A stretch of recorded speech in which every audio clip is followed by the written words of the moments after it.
नमस्ते। आज हम लोग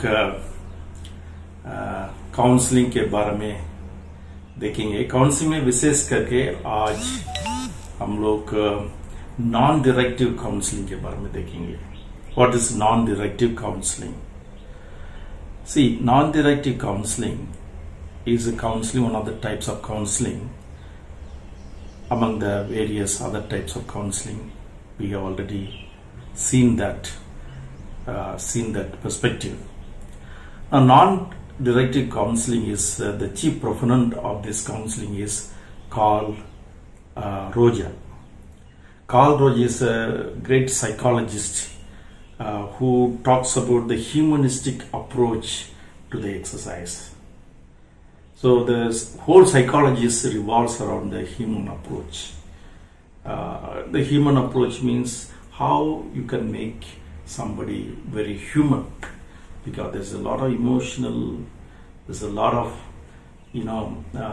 personal things are involved in that. So we need to make a human approach to this whole entire exercise. Now, in this counseling, non-directive counseling, Carl Roger suggests that the counselor plays a very role, in such a role that the counselee overtakes the whole thing. Counselee is the main person in this whole counseling. The counselee-centered approach this way. Counselee-centered approach. Counselee-centered approach. The counselee has to say, sort of regulate the whole conversational process.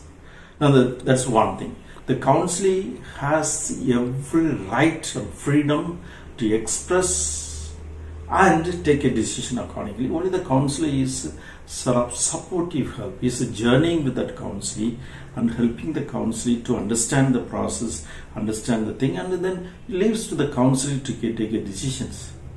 And the third thing that in this approach we could see, the feature of this approach we could see, is that the counselee has the freedom, as well as the counselee takes the emotional aspect as something that is central to the dialogue rather than rational approach.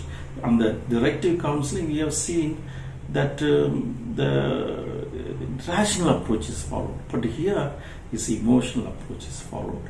So this is what the non-directive counseling is all about. So now when we talk about non-directive counseling, Carl Roger very clearly says it is the counselor who is going through this problem. The counselor has to come up with a solution. The counselor has to take a decisions, because ultimately who is going to benefit out of this exercise is the counseling. So the counselor doesn't have to play a big role here. The counselor plays a role, but that's not the dominant role as it was in the case of directive counseling. And he is a guide at the side. He is guide at the side. So this is what non-directive counseling is all about. In the next clip, I will talk to you about the steps involved in the non-directive counseling. Thank you.